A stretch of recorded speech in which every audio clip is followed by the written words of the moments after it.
بسم اللہ الرحمن الرحیم، السلام علیکم۔ میں گورنمنٹ بٹ سیاست کے پلیٹ فارم سے آپ کی خدمت میں حاضر ہوں۔ خبر یہ ہے کہ عمران خان کے حمایتی جرنیل کا دل ٹوٹ گیا پائن، اور خبریں بڑی عجیب و غریب سی آ رہی ہیں۔ یہ سارا معاملہ کیا ہے، اس پر بات کریں گے۔ ساتھ ہی ساتھ عمران خان کو پائنے کی بڑی آفر ہو گئی ہے، اور وہ بڑی آفر کس نے کیا ہے، کیا معاملہ ہے، اس پر بھی بات کریں گے۔ لیکن ان دونوں معاملوں سے پہلے میں آپ سے عرض کروں کہ یہ جو ہوتے ہیں نا اپنا یوتھیا بریگیڈ، یہ سر انہوں نے نیٹ پریکٹس شروع کر دی ہے جنرل عاصم منیر کے اوپر، جو کہ نئے آرمی چیف آئے ہیں۔ میں آپ سے عرض کروں کہ جنرل عاصم منیر جو ہیں وہ ایک ایسے جرنیل ہیں، ابھی تک جو ان کے حمایتی تھے، جو ان کے مخالف تھے، کسی بندے سے میں نے نہیں سنا کہ جناب جو جنرل صاحب ہیں یہ کوئی پولیٹیکل ذہن کے آدمی ہیں۔ کسی بندے نے یہ نہیں کہا کہ یہ کوئی بے ایمان آدمی ہے۔ کسی بندے نے یہ نہیں کہا کہ جناب ان کو بہت زیادہ طمع ہے، لالچ ہے عہدے کی، اور کسی بندے نے یہ نہیں کہا کہ ان کا کوئی پسند ہے تو ان کی کوئی ناپسند ہے۔ اس طرح کی بات کسی نے نہیں کی۔ ہاں ایک واقعہ ضرور ہے کہ جناب یہ جو ہیں عمران خان سر، ان کے ساتھ ملاقات ہوئی تھی صحافیوں کی، اور اس صحافیوں کی ملاقات کا احوال میں نے آپ کے سامنے پیش کیا تھا۔ وہ ایک مخصوص قسم کا ٹولہ تھا جو ملا تھا، اور اس میں عمران خان صاحب نے جنرل باجوہ کے خلاف بھی باتیں کی تھی، اور جنرل عاصم منیر کے بارے میں کہا تھا کہ یہ کرپٹ آدمی ہے، نااہل آدمی ہے، اس لیے اس کو ہٹا دیا تھا، باجوہ صاحب سے پوچھ لو۔ اس طرح کی باتیں انہوں نے اس وقت کی تھیں۔ اب یہ وہ سوچ ہے جو کہ نیچے کی طرف کیا کہتے ہیں پینیٹریٹ کر رہی ہے، یا تھلے آ رہی ہے تو سوچ۔ لیکن میں آپ سے عرض کروں کہ یہ حقیقت پہ مبنی نہیں ہے۔ جنرل عاصم منیر جو ایک ایسے جرنیل ہیں جو حافظ قرآن ہیں، لوگ اس بات کو بہت زیادہ پریز کر رہے ہیں، اور کرنا بھی چاہیے، ظاہر ایک اضافی خوبی ہے ان کے اندر، لیکن یہ عقیدے کا معاملہ ہے۔ میں یہ سمجھتا ہوں عقیدہ کسی کا کچھ بھی ہو سکتا ہے، اس سے دوسرے بندے کو کوئی سروکار نہیں ہونا چاہیے۔ وہ دیکھنا یہ چاہیے کہ ان کا کنڈکٹ کیسا ہے، کیا وہ آئین پر عمل کرنے والے ہیں؟ جواب ہے بالکل آئین پر عمل کرنے والے ہیں۔ ان کی ہمیشہ سے یہ اپروچ رہی ہے کہ جناب آئین کے دائرہ کار میں رہ کر سارا کچھ ہونا چاہیے، جمہوری لیڈرشپ کو آگے آنا چاہیے اور وہ اپنا کام کریں۔ یہ بھی ان کا ایک جو ہے ہمیشہ سے موقف رہا ہے۔ اور بلکہ میں آپ کو اس سے مزید ایک بات آگے بتا سکتا ہوں، جو کہ بطور ایک شہری کے، بطور ایک جمہوریت کے چاہنے والے کے، اور ایک آئین کی پاسداری کے لیے جو بندے باتیں کرتے ہیں ان کے لیے بہت اچھی بات ہے۔ وہ یہ ہے کہ یہ جو فوج نے کیتا ہے نا آپس وعدہ، اور یہ جو کیا کہ پائن ہوں ساڈی بس ہو گئی، اسی ہوں عمران خان تو بعد کوئی نواں تجربہ نہیں کرنا۔ یعنی عمران خان نے ویسے آپس کی گل ہے، مذاق کے طور پہ کہہ رہا ہوں، عمران خان نے یعنی جیڑاں نوں بھیڑیاں تھپیاں سے چھڑاتیاں پڑ گئے، ایسا بھیڑا تجربہ پیا عمران خان دا۔ بہرحال وہ جو سیاست سے خود کو الگ کیا فوج نے، یہ فیصلہ کروانے میں بتایا یہ جاتا ہے کہ جنرل عاصم منیر صاحب جو ہیں اس کے محرک تھے۔ انہوں نے اس بات کو فوج کے اندر چھیڑا کہ یار بس کرو، بڑی ہو گئی، یہ ان کا کام ہے، ہمارا کام نہیں ہے۔ تو یہ وہ خوبیاں ہیں جو سر مجھے پسند ہیں۔ تو جنرل عاصم منیر صاحب جو ہیں وہ اس طرح کی ان کی ایک پرسنالٹی ہے، اور جو بڑی اچھی بات ہے۔ لیکن ان کی پرسنالٹی کے اوپر اب نا وہ کیا کہتے ہیں آٹا گندی ہلدی کیوں والا سین جڑا نا، وہ یوتھیا بریگیڈ نے شروع کیتا ہے، ہلکی ہلکی پولی نیٹ پریکٹس شروع کی ہے۔ واقعہ یہ ہے کہ ایک کوئی صاحب ہے، یقینی طور پہ یوتھی ہوں گے جس طرح کی تصویروں نے لگائی ہوئی ہیں، وہ تصویر اور ان کا وہ سارا آپ کے سامنے چل رہا ہے اس وقت۔ اس تصویر میں محسن بیگ صاحب بیٹھے ہیں، وہ ایک مالک صحافیوں میں سے ایک صحافی ہیں، سیٹھ صحافیوں میں سے۔ ان کو عمران خان نے اپنے دور میں بابا پھینٹ چڑھوائی تھی۔ عمران خان کی عادت ہے، وہ جننے ہوتے احسان کیتا ہوں نا پائن، وہ خلاف وہ ضرور کاروائی کرتا ہے۔ جنرل باجوہ نے احسان کیا، پائن نے انہوں کرپٹ کیا کہ جناب علیم خان سے پوچھیں کہ اس نے علیم خان نے 6 کنال کا گھر لے بنا کے دیا۔ اس طرح کی باتیں وہ بہت زیادہ کرتے ہیں۔ اچھا پھر یہ محسن بیگ صاحب نے بھی بڑا کام کیتا ہے، انہوں نے کہا میں نے 1 ارب روپے اکٹھا کر کے بیگ میں اس کو دیا تھا عمران خان کو۔ یہ باتیں محسن بیگ صاحب نے کی ہوئی تھی، اوہدا پائن نک منہ پڑوایا سی انہیں، آپ کو یاد ہوگا۔ تو وہ محسن بیگ صاحب بیٹھے ہوئے ہیں جنرل عاصم منیر صاحب کے ساتھ بیٹھے ہوئے ہیں۔ یہ ان کی جرنیل بننے کی فل یعنی 4 اسٹار جنرل بننے کے بعد پہلی تصویر ہے جو کسی سویلین کے ساتھ ہے، اور وہ پبلک ہوئی ہے، اور وہ تصویر لگائی ہے بس لگانے والے نے، اس کے اوپر اس نے کچھ کمنٹ نہیں کیا۔ نیچے صرف جو ہے وہ کچھ لوگ آئے ہیں اور انہوں نے بہت نیک پریکٹس شروع کی ہے کہ جناب جنرل باجوہ سے دیکھا کیا حال کیتا سی، اس طرح کی نا پولی پولی انہوں نے شروع کی ہے کوشش کہ جناب اب عاصم منیر صاحب کے خلاف اگر انہوں نے سانو لفٹ نہ کرائی، اگر یہ ہمارے عمران خان کے کہنے کے مطابق آگے نہ بڑھے اور انہوں نے ساڈے عمران خان دوبارہ موڈے تے نہ چکیا تو پھر اسی دے خلاف جاواں گے۔ ایکچولی وہ یہ کہنا چاہ رہی ہیں، خاتون ہے کوئی آئی ڈی پتہ نہیں سچا جھوٹا، لیکن بہرحال وہ ساری چیزیں چل رہی ہیں۔ تو یہ میں آپ سے عرض کروں کہ اس حوالے سے میری جو ذرائع ہیں وہ یہ کہہ رہے ہیں کہ زیرو ٹالرنس ہے حضور، زیرو ٹالرنس۔ یہ جو ہیں اپنا یوتھیا برگیڈ اے گجے کسے ہور دے پائن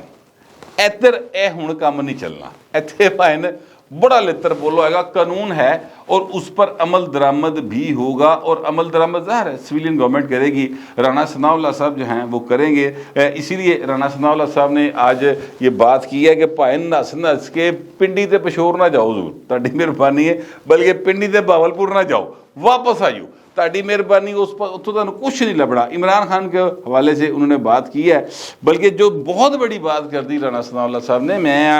حیران ہو گیا ہوں کہ رانا صاحب نے یہ بات کیسے کر دی ہے، اور مجھے نہیں لگتا کہ میاں نواز شریف جو کچھ انہیں کیتا ہے عمران نے، میاں نواز شریف اس کے ساتھ ایک ٹیبل پہ بیٹھے، ایک کمرے چ بھی بیٹھے ہوئے، پتہ نہیں، ہو سکتا ہے میاں صاحب کا جو دل ہے بہت بڑا ہے، وہ جناب کہ ٹھیک ہے کوئی گل نہیں، اسی جناب عمران خان نال بیٹھ جانے ہیں، لیکن میرا یہ خیال ہے کہ نہیں بیٹھیں گے، کیونکہ عمران خان نے جو کچھ کیا نا سر، وہ میں آپ سے عرض کروں کہ اتنی یعنی نیچ حرکتیں جو ہیں نا وہ کوئی خاندانی آدمی نہیں کر سکتا۔ میں بڑے نرم الفاظ میں یہ باتیں کر رہا ہوں سر، آپ نے دیکھیں نا، یعنی ہمارے پنجاب کی نا کچھ روایتیں ہیں، سارے ویسے ہر جگہ کی اپنی روایتیں ہوتی ہیں، پنجاب میں نا جو ہوتی ہے نا لڑائی، وہ مرداں چ ہوندی، بچیاں دی کرنی جاندی، ٹھیک ہے، اچھا خواتین تک بھی نہیں جاتی،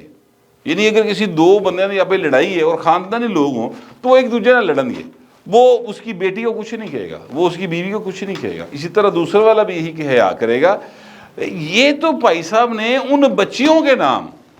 ریڈاں کراتی ہیں پائن پرچے دوا کے، یہ شہباز شریف صاحب کی بیٹیوں کے اوپر مجھے اچھی طریقے سے یاد ہے، یہ حمزہ شہباز کی جو بیٹیاں بہنیں ہیں جنہیں کبھی سیاست سے نہیں آئیاں، حمزہ شہباز کی جو والدہ نصرت وہ کبھی سیاست میں نہیں آئی، وہ تصویر کبھی کسی نہیں تکی، ان کا نام بھی ڈلوا کے تو عجیب و غریب حرکتیں انہوں نے کی ہوئی ہیں۔ تو اس لیے میں کہتا ہوں کہ خاندانی آدمی اس طرح کی حرکتیں نہیں کرتے، باہر پھر بھی چلے، ہو سکتا ہے کہ رانا ثناء اللہ کہہ رہے تھے میاں نواز شریف نے واقعی کیا ہوئے کہ چل یار بیٹھیں گے کوئی گل نہیں، انہوں نے کہا جناب وہ سیاسی قیادت سے آ کے ملے، مولانا فضل الرحمان سے ملیں، آصف زرداری سے ملیں، نواز شریف سے ملیں، شہباز شریف سے ملنا چاہیں تو وہ بھی انکار نہیں کریں گے، بعد نے ٹیبل ہوتے ادھر آ کے الیکشن مانگے، پنڈی دن کچھ نہیں لبنا، نہ باولپور لبنا، وہاں پہ تو ظاہر ہے کہ اب دیکھیں نا پنڈی میں تو عمران خان کے من کا جو ہے وہ رانجھا راضی نہیں نہ ہویا سر، وہاں پر تو چیزیں ہو ہی نہیں سکتی، وہاں پر تو گیٹ نمبر 4 بند ہے، اور وہ ہوں پکا بند ہے، وہ صرف یہ نہیں کہ ان کے لیے بند ہے، یاد رکھیے گا میرے جو ذرائع ہیں وہ کہتے ہیں پائے نے ایک کچھ دنوں کی گل ہے، یہ جی حکومت بیٹھی ہے انہیں بھی تنگ ہونا، کیونکہ انہوں نے بھی بہت سارے لوگوں لی بوا بند ہے ہوں وہاں پر سر، اب جنیاں مرضی آوازاں مار لو، اتنے جا کے جنی مرضی ہیک لا لو، جہاں مرضی راگ چھیڑ کے دیکھ لو، دیکھے شہر رشید کنے راگ چھیڑتا بیچارہ جا کے، کدی ترلے واسطے منتاں باقاعدہ ہیکاں لا لا گلا بہ گیا، وگ نویں پا کے چلا جائے گا اسے کہ جناب میں دیکھو نویں وگ پا کے آ گیا، اگلے نہ بوا کھول دے نہ پوچھتے ہیں، بوا بھائی سے ٹوتا گیا سویلین سائڈ کے لیے، یعنی پولیٹیکل سائڈ جو پالیٹکس میں مداخلت کے حوالے سے پائنو بوا مکمل طور سے بند ہو گیا۔ تو رانا ثناء ایکچولی یہ کہہ رہے ہیں کہ پائن تانوں تو کچھ نہیں لبنا، ادھر نہ جاؤ، ادھر لے پاس آؤ، سیاستدانوں کے ساتھ بیٹھے پارلیمنٹ میں۔ اچھا بات اصل میں یہی ہے، پارلیمنٹ میں بیٹھے وہاں پر گفتگو کریں، ڈیبیٹ کے ذریعے اپنے موقف کو آپ دوسرے کو ثابت کریں کہ یار میں تینوں صحیح کہہ رہا ہوں، الیکشن کرانا بنتا ہے، تو انہوں نے کی تکلیف ہے وہ کرا لیں گے۔ اب پرابلم کہاں ہے؟ پرابلم یہ ہے سر کہ ان کے موقف میں جان نہیں ہے۔ میں آپ سے عرض کروں کہ یہ کہتے ہیں کہ جی پاکستان بڑے برے معاشی حالات کا شکار ہے، اور یہ اس کے لیے جو فیصلے کرنے چاہیے وہ حکومت نہیں کر سکتی، تو نئے الیکشن کرائیں تو پھر معاشی حالات ٹھیک ہو جائیں گے۔ میں آپ سے یہ شرط لگانے کو تیار ہوں حضور کہ آپ ان معاشی حالات کو نویں الیکشن 4 واری کرا کے ویکھ لو، ٹھیک نہیں کر سکتے، جب تک کہ آپ کے تمام ادارے، دیکھیے یہ جو پاکستان کا خزانہ جس جس جگہ پہ خرچ ہوتا ہے وہاں پر ان سب کو آپ اون بورڈ لے کر آئیں، فوج کو، عدلیہ کو، انتظامیہ کو، یعنی ان سب کو اون بورڈ لے کر، تاجروں کو، ہر ایک کو اون بورڈ لائیں۔ وہ کاکا گل ہے بہو جی کہ اے نے ٹوٹل ساڈے کول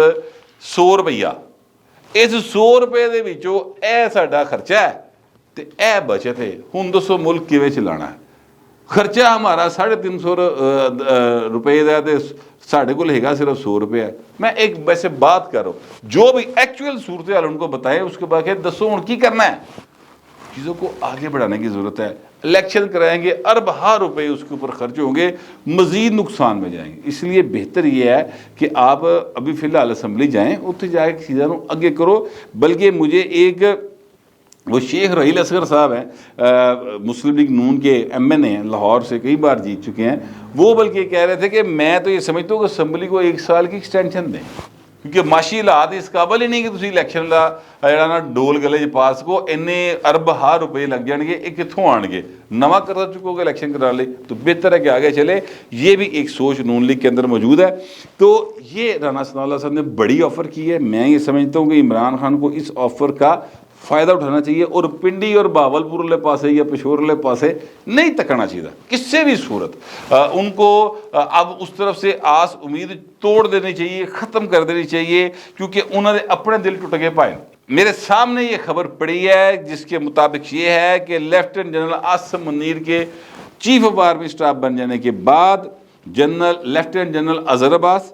اور لیفٹیننٹ جنرل فیض حمید نے بھی ریٹائرمنٹ لینے کی طرف غور شروع کر دیا ہے اور صلاح مشورے شروع کر دیے ہیں۔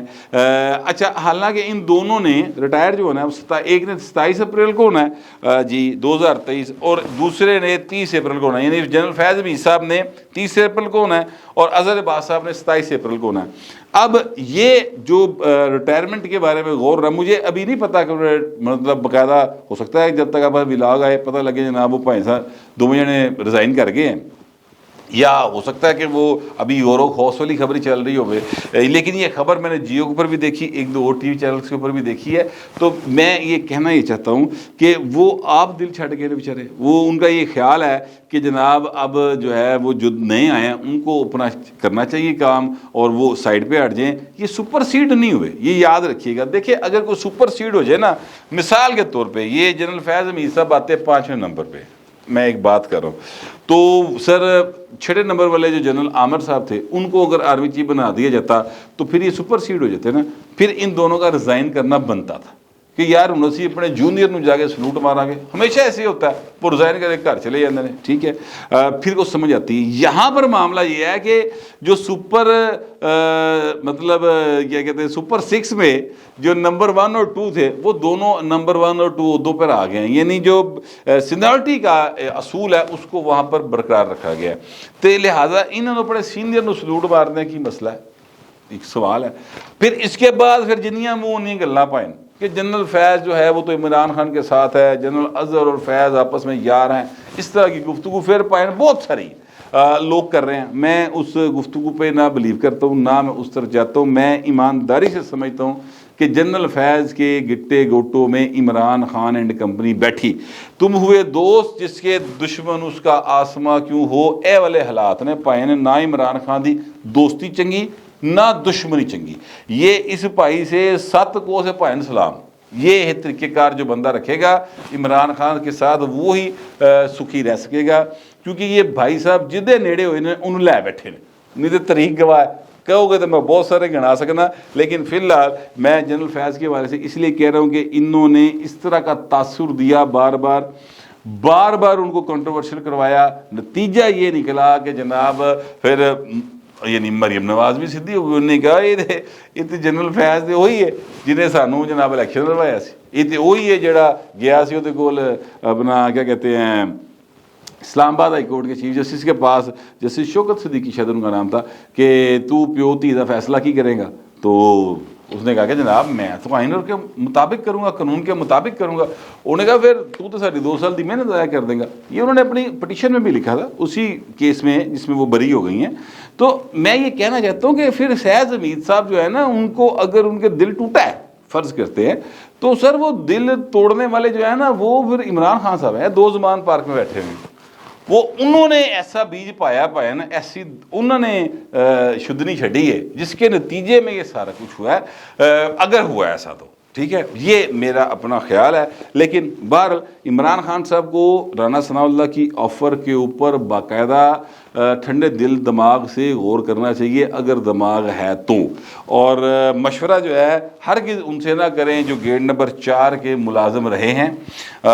یا دوبارہ ملازم ہونے کی کوشش کر رہے ہیں. ویسے تو عمران خان آپ کوشش کر رہے ہیں کہ میں ملازم ہو جاؤں, لیکن ان سے مشورہ نہ کریں, اپنا عقل استعمال کریں, اس مشورے کو جانے نہ دیں. یہ گولڈن چانس ہے عمران خان کے لیے, اگر اس نے ایک دفعہ پھر اس کو مس کر دیا تو پائیں پھر اگلی ٹرین کوئی نہیں, اے آخری ٹرین جی اور آخری ڈبہ جی, نس کے چڑھ سکتے چڑھ جو, ورنہ پھر بھائی پھر لو, اللہ تعالیٰ حامی و ناصر ہو. اور میں کیا کہہ سکتا ہوں. تو جو میرے پاس باتیں تھی, جو میرے پاس اطلاعات تھی, جو میرے خیال تھے, وہ میں نے آپ کے ساتھ شیئر کر لیے. اب دوستوں درخواست یہ ہے کہ کمنٹ ضرور کیجیے گا, مگر ذرا تہذیب کے ساتھ. پھر وقت اتنے ملتے گئے.